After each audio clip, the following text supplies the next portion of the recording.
하나님 말씀 구약 성경 여호수아 4장입니다. 여호수아 4장 1절로 9절에 있는 말씀 교독합니다. 온 백성이 요단 건너기를 마침에 여호와께서 여호수아에게 일러 가라사대 백성의 지파에 한 사람씩 12사람을 택하고 그들에게 명하여 이르기를 요단 가운데 제사장들의 발이 굳게 선 그곳에서 돌 12를 취하고 그것을 가져다가 오늘 밤 너희의 유숙할 그곳에 두라 하라. 여호수아가 이스라엘 자손 중에서 매 지파에 한 사람씩 예비한 그 12사람을 불러서 그들에게 이르되 요단 가운데 너희 하나님 여호와의 궤 앞으로 들어가서 이스라엘 자손들의 지파 수대로 각기 돌 한 개씩 취하여 어깨에 매라. 이것이 너희 중에 표징이 되리라. 후일에 너희 자손이 물어 가로되 이 돌들은 무슨 뜻이뇨 하거든. 그들에게 이르기를 요단물이 여호와의 궤 앞에서 끊어졌었나니 곧 언약궤가 요단을 건널 때에 요단물이 끊어졌으므로 이 돌들이 이스라엘 자손에게 영영한 기념이 되리라 하라. 이스라엘 자손들이 여호수아의 명한 대로 행하되 여호와께서 여호수아에게 이르신 대로 이스라엘 자손들의 지파 수를 따라 요단 가운데서 돌 12를 취하여 자기들의 유숙할 곳으로 가져다가 거기 두었더라.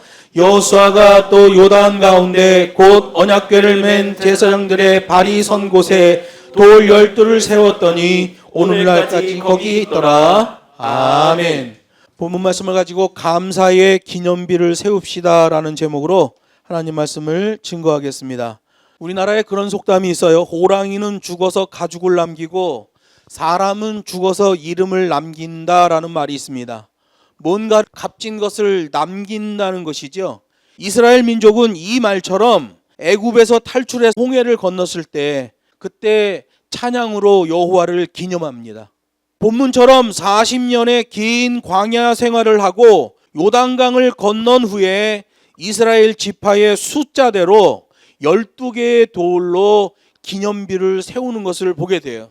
어떤 여호와의 큰 일하심, 선명한 일하심이 있을 때마다 기념비를 세우는 것을 보게 되는 거예요. 이처럼 하나님 앞에 기념비를 세우는 일은 내가 하고 싶으면 하고 내가 하기 싫으면 안 해도 되는 그런 게 아니에요. 오늘 본문 말씀 보면 하나님이 기념비를 그렇게 세워야 된다라고 명령하셨잖아요. 하나님이 명령하셨기 때문에 그 일은 선택사항이 아니라 필수사항이 되는 거예요. 오늘 여호수아 4장에서 말씀하시는 이 말씀, 세우고 살리는 권세에서의 명령이면 그대로 순종해야 됩니다. 오늘 우리가 낮예배 때도 베레아에 있는 한 회당에서 일어난 일을 살펴봤죠. 주님이 그렇게 하라 하면 이건 내가 할 수 있냐 할 수 없냐로 판단하면 안 돼요. 주님이 명령하면 바로 아멘 하고 그렇게 해야만 한다로 따라야 되는 거죠. 여기 기념비를 세우는 일도 역시 그런 일이죠. 하나님께서 그렇게 명령하셨어요. 지파의 숫자대로 돌 12를 취하여 이렇게 기념의 돌무더기를 기념비를 세우라 이렇게 명령하셨단 말이에요. 그랬더니 여호수아가 하나님이 말씀하신 그대로 전달해요. 그리고 이스라엘 백성들은 이것이 하나님의 말씀이고 하나님의 명령이다 해서 그대로 진행해요. 그랬더니 그 기념비가 효과가 나와지는 기념비가 된 거죠. 기념비를 세우는 일 아주 중요한 거예요. 구약 시대의 사무엘서를 보면 한나는 사무엘을 하나님께 기념비로 드리잖아요.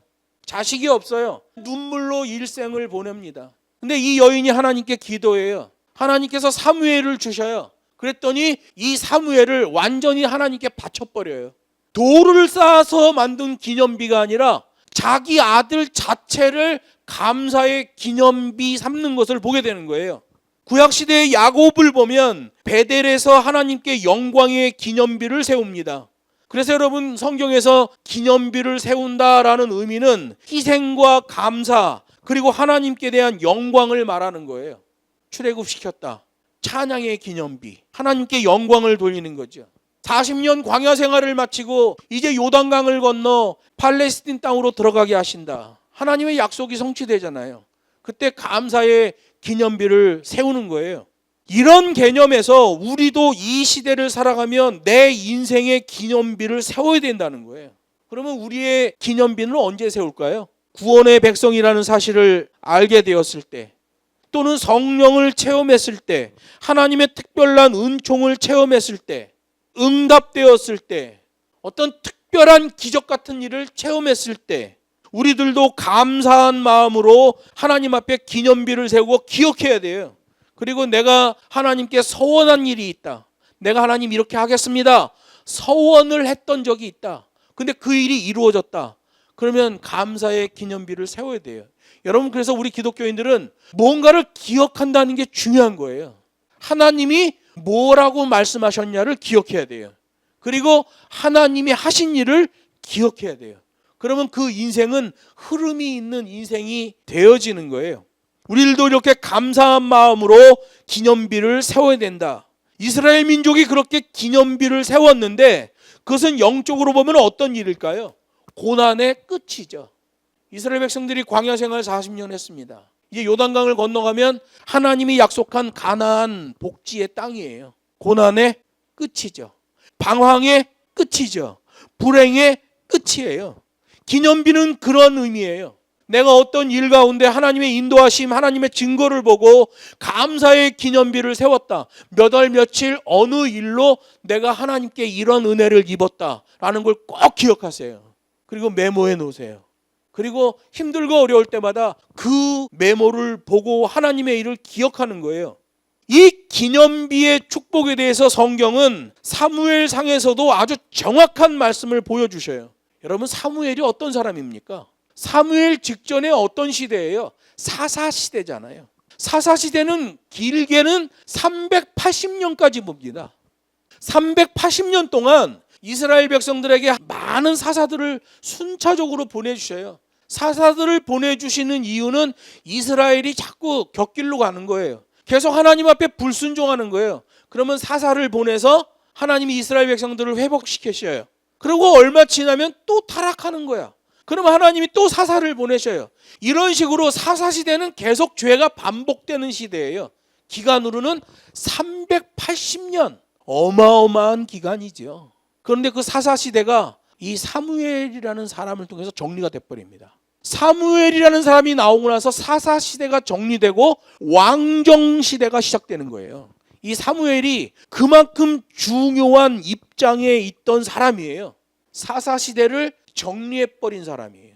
이 사무엘이라는 사람도 이 기념비를 세우는 일에 일가견이 있는 사람이에요. 사무엘상 7장에 보면 12절로 14절에 사무엘이 돌을 취하여 미스바와 센 사이에 세워 가로되 여호와께서 여기까지 우리를 도우셨다 하고 그 이름을 에베네셀이라 하니라. 이에 블레셋 사람이 굴복하여 다시는 이스라엘 경내에 들어오지 못하였으며 여호와의 손이 사무엘에 사는 날 동안에 블레셋 사람을 막으심에 블레셋 사람이 이스라엘에게서 빼앗았던 성읍이 에그론부터 가드까지 이스라엘에게 회복되니 이스라엘이 그 사방지경을 블레셋 사람의 손에서 도로 찾았고 또 이스라엘과 아모리 사람 사이에 평화가 있었더라. 아멘. 사무엘이 어떤 일을 했는지를 기록하고 있는 거예요. 기념비를 세웠더니 하나님의 보호의 축복이 임했다는 거예요. 이스라엘은 주변에 있는 블레셋, 암몬, 모압 족속들의 침입으로 인해 이루 말할 수 없는 많은 고난을 당한 민족이에요. 그 이방 사람들이 수시로 이스라엘을 침범하고 이스라엘 백성들을 죽이고 그들의 가정을 파괴하는 거예요. 행복 파괴자들이죠.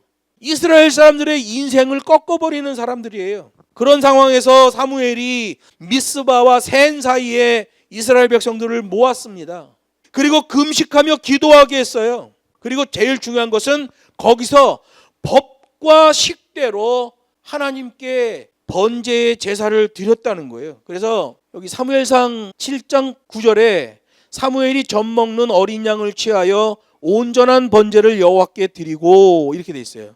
어린 양을 취하여 온전한 번제를 드렸다. 이게 무슨 말입니까? 하나님이 말씀하신 대로, 하나님이 명령하신 대로 법과 식대로 그렇게 번제를 드렸다는 거예요. 그랬더니 하나님으로부터 놀라운 증거가 나왔다는 거예요. 블레셋 사람들이 쳐들어왔는데 그 블레셋 사람들 군대 위에 하나님의 우레가 때리는 겁니다. 그래서 이스라엘을 승리하게 하셨다는 거예요. 그때 찬양이 뭐예요? 하나님께서 여기까지 우리를 도우셨다. 에벤에셀이라는 찬양을 드리지요.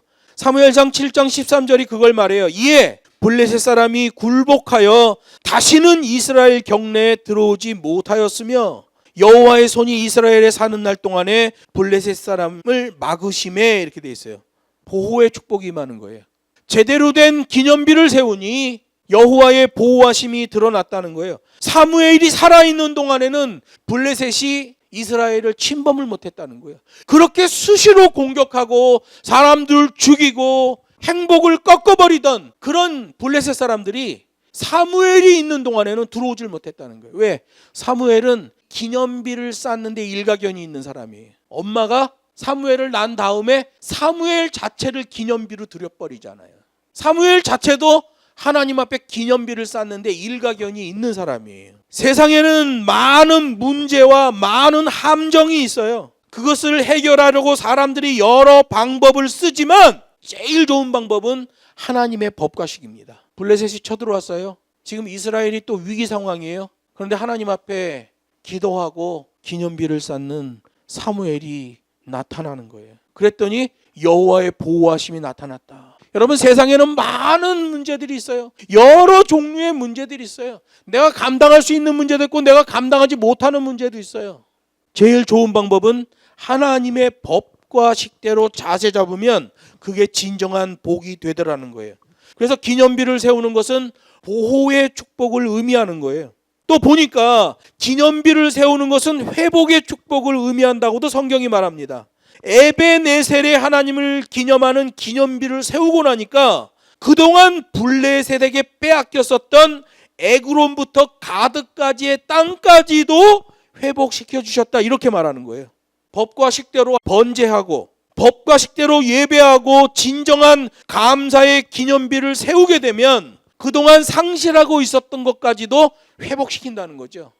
잃어버린 물질도 회복시키고 명예도 회복시키고 권세도 회복시켜 주신다는 거예요. 오늘 본문 말씀이 그거 말하잖아요. 그동안은 이스라엘이 에그론부터 가드까지의 땅을 블레셋에게 완전히 빼앗겼었는데 그것까지도 회복시켜 주시더라, 이렇게 말해요. 우리가 법과 식대로 진정한 감사의 기념비를 세울 때 그동안 잃어버리고 상실되었던 것들이 회복되어진다는 거예요. 우리 하나님은 이렇게 감사의 기념비를 세우는 사람을 축복하시는 하나님이에요. 아무리 작은 일이라고 할지라도 감사의 기념비를 세우세요. 그걸 체질화시키세요. 그게 복이에요. 아, 내가 몇 월 며칠 날 어떤 일이 있었는데 하나님이 그 일에서 나를 이렇게 인도해 주셨다. 하나님 감사합니다. 내가 오늘도 그 일을 기억하고 있습니다. 그 사람은 흐름이 있는 사람이요, 그 사람은 하나님의 은혜에 체질화되어 있는 사람이죠. 우리 하나님은 그런 기념비를 세우는 사람을 축복하시는 하나님이라는 걸 보게 돼요. 구약시대의 여호수아, 대단한 사람이죠. 그의 체질화된 게 뭐예요? 하나님의 하신 일을 기억하고 감사의 기념비를 세운다는 거예요. 사사시대를 정리한 사무엘도 기념비를 세우는 인생이 된 거예요. 아무리 작은 일이라고 할지라도 감사의 기념비를 세우는 것을 체질화시키면 그게 곧 복이 되는 거예요. 하나님의 말씀을 가까이 하고 예배를 세우는 것도 감사의 기념비라고 할 수 있어요. 세상 사람들은 휴일날 집에서 쉬고 싶어 하죠. 밖에 나가서 놀고 싶어 하죠. 그런데 우리는 하나님을 기억하고 하나님 앞에 나와요. 하나님이 배설하신 예배에 나와서는 주님, 나는 죄인입니다 라는 걸 기억하고 감사의 기념비를 예배 가운데 세운단 말이에요. 흐름이 있는 인생이 되는 거죠. 하나님이 그 사람을 회복시키는 거예요. 기념비는 보호를 의미해요. 기념비는 회복을 의미해요. 마지막으로 기념비는 평강의 축복을 의미하는 거예요. 사무엘상 7장 14절 하반절에 보면 이스라엘과 아모리 사이에 평화가 있었다라는 말이 있잖아요. 그동안은 으르렁대고 이 아모리 사람들이 이스라엘을 쳐들어오고 사람들을 죽이고 물건을 빼앗아 갔었는데 이제는 그 사람들과의 사이에서도 평화가 있었다. 하나 되는 복이 만들어졌다는 거예요. 연합과 평화가 만들어졌다는 거죠. 원인이 뭐예요? 제대로 된 기념비를 세운 거죠. 제대로 된 예배하고 제대로 된 기념비를 세우니까 하나님의 보호하심, 하나님의 회복, 그리고 평강의 축복까지 임했다는 거예요. 여러분, 교회도 이렇게 하나가 되는 복이 있어야 돼요. 우리들의 가정도 역시 하나가 되는 복이 있어야 돼요. 하나가 되는 복은 제일 쉬운 방법은 자기가 손해보는 겁니다. 자기가 손해보면 하나 되는데 첩경이 되죠. 교회가 하나 될 때, 가정이 하나 될 때 평화가 있게 되는 거예요. 나라와 민족에도 역시 마찬가지죠. 이 복이 이루도록 하나님께서는 신약시대에 교회를 주셨고 마지막 백보자 심판 때까지 이 교회를 통하여 하늘의 복을 얻게 하신단 말이에요. 개인과 가정과 교회와 민족이 평안의 복을 얻어야 돼요. 요한복음 14장에 보면 그런 말씀이 있어요. 내가 주는 평안은 세상이 주는 것과 같지 않다. 너희는 마음에 근심도 말고 두려워하지도 말라, 이렇게 말씀하셔요. 우리 예수님은 우리에게 평안을 주시는 분이에요. 예수님은 십자가 위에서 십자가의 기념비를 세우시죠. 베드로를 비롯한 여러 사도들은 순교의 기념비를 세우는 걸 보게 돼요. 구약시대로 가면 아브라함은 가는 곳마다 제단을 쌓고 거기서 하나님의 이름을 부르며 하나님께 기도했어요. 아브라함이 쌓았던 기념비는 제단 기념비예요. 신약시대에 오면 사도 바울이 그렇게 돌아다닙니다. 사도 바울은 돌아다니는 곳마다, 가는 곳마다 교회 설립의 기념비를 세우는 것 보게 돼요. 예수님도 예수님의 삶의 현장에서, 여러 사도들도 자신들의 삶의 현장에서 기념비를 세우잖아요. 구약시대도 마찬가지, 아브라함도 자신의 삶의 현장에서 기념비를 세워요. 신약시대의 사도 바울도 자신의 삶의 현장에서, 자기가 움직이는 현장에서 삶의 기념비를 세우는 것을 보게 돼요. 그렇다면 우리가 세울 수 있는 기념비는 무엇인가? 예수님도 베드로도 여러 사도들도 아브라함도 사도 바울도 모두 자신의 구체적인 삶의 현장에서 기념비를 세웠다는 걸 꼭 기억해야 돼요. 믿음은 추상적인 게 아니에요. 믿음은 실제적이고 구체적인 거예요. 그래서 믿음이 있는 자는 실제적이고 구체적인 자신의 삶에서, 하나님이 자신에게 준 그 삶에서 기념비를 세우게 되는 거예요. 저는 북경의 교회를 개척하고 거기에서 일꾼을 배양하는 기념비를 세웠어요. 한국에 들어와서도, 여기 있으면서도 그 기념비를 위하여 10분 노력하고 있어요. 구체적이고 실제적인 삶의 현장이에요. 하나님이 우리 각 사람에게 구체적이고 실제적인 삶, 그리고 거기에서 기념비 세우실 것을 말씀하고 있단 말이에요. 예수님도, 베드로도, 여러 사도들도, 구약의 아브라함도, 신약의 사도 바울도, 또 여러 신앙의 위인들이 다 그렇게 자신의 사명의 현장, 삶의 현장에서 그 분깃의 기념비를 세웠던 거예요. 말씀을 맺습니다. 천지를 창조하신 우리 하나님, 예수 그리스도를 이 땅의 구세주로 보내신 우리 여호와께서는 찬양받으시는 것을 기뻐하시는 하나님이에요. 이 백성은 나를 위해 지었나니 나의 찬송을 부르게 하려 함이다. 근데 그런 백성들이 범죄해서 하나님을 찬양하기 어려운 백성들이 됐어요. 그때 하나님이 말씀을 주시고 그 말씀을 따라 삶으로 하나님께 영광 돌리게 하셨어요.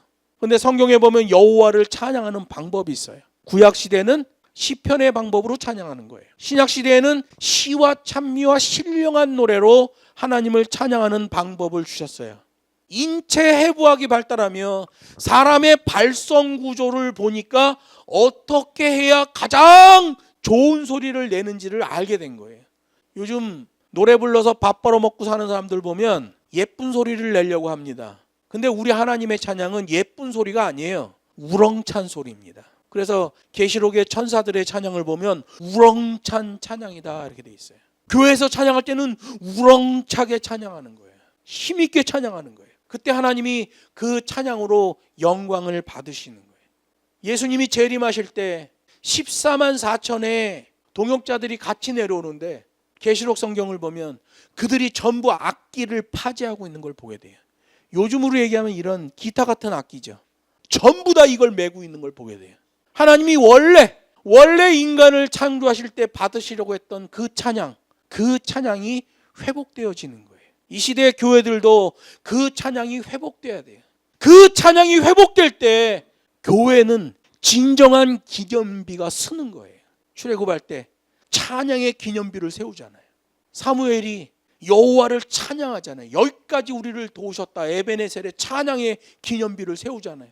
그랬더니 보호하심과 회복하심과 축복하심의 축복이 다 나오는 거예요. 찬양이 회복돼야 돼요. 요즘은 교회들이 찬양을 세상 노래 부르듯이 합니다. 진짜 찬양이 뭔지 몰라요. 어떻게 찬양을 해야 되는지를 몰라요. 그냥 세상 노래 부르듯이 하고. 천지를 창조하신 우리 하나님은, 예수를 이 땅에 보내신 하나님은 이 찬양 받으시기를 기뻐하셔요. 진정한 찬양. 우리 그리스도인들을 에벤에셀로 인도하시고 임마누엘로 인도하시고 여호와 이레의 축복으로 인도하시는 하나님이에요. 그 하나님께 우리도 영원한 기념비를 세워야 돼요. 근사하고 반듯한 찬양으로 하나님을 찬양하는 거예요. 찬양의 제사를 드리며 성소로 나아가는 거란 말이에요. 찬양이 무너지면 예배 도입이 안 되는 거예요. 그냥 지들끼리 종교 행사하고 끝나버리는 거죠. 특히 기념비는 모두에게 보여지도록 세우는 것이 중요한 목적이라고 성경이 말하고 있어요. 모두에게 보여져야 돼요. 그래서 찬양은 우렁차야 돼요. 음정박자 맞춰서. 여러분, 우리 인생사에 잘한 일도 있을 테고 잘못한 일도 있겠지요. 잘한 일은 더 잘하면 되고 잘못한 일은 이제부터 그렇게 안 하면 되는 거예요. 동시대 사람들이 알도록 기념비를 세우라. 후손도 알도록 기념비를 세우라. 하나님도 아시는 기념비를 세우라. 그때 참 하나님의 백성으로 기념되어지는 인생이 되는 거예요. 그게 바로 천국에 기록되어지는 하나님의 백성인 거예요. 복을 받을 수밖에 없는 인생이고 그런 배경으로 사는 인생이 되는 거예요. 그걸 복음적 차원에서 기념비적 인생이라고 하는 거예요. 그 사람 자체가 찬양이 세워져 있기 때문에, 감사의 기념비가 세워져 있는 사람이기 때문에 그 사람 자체가 기념비적 인생이고 승리의 인생이 되어지는 거예요. 찬양 회복이 굉장히 중요한 거예요. 우리가 북경에서 단기반하는 것도 찬양 일꾼 세우는 것, 찬양의 기념비. 이게 하나님의 천지창조의 목적이고 예수 보낸 목적이고 그리고 우리를 구원하시는 목적이에요. 하나님이 그 찬양을 기뻐하시고 그 찬양 부름을, 어떤 일에 대하여 찬양 부름을 기념비로 여겨주신다는 거예요. 제가 기도하고 마치도록 하겠습니다.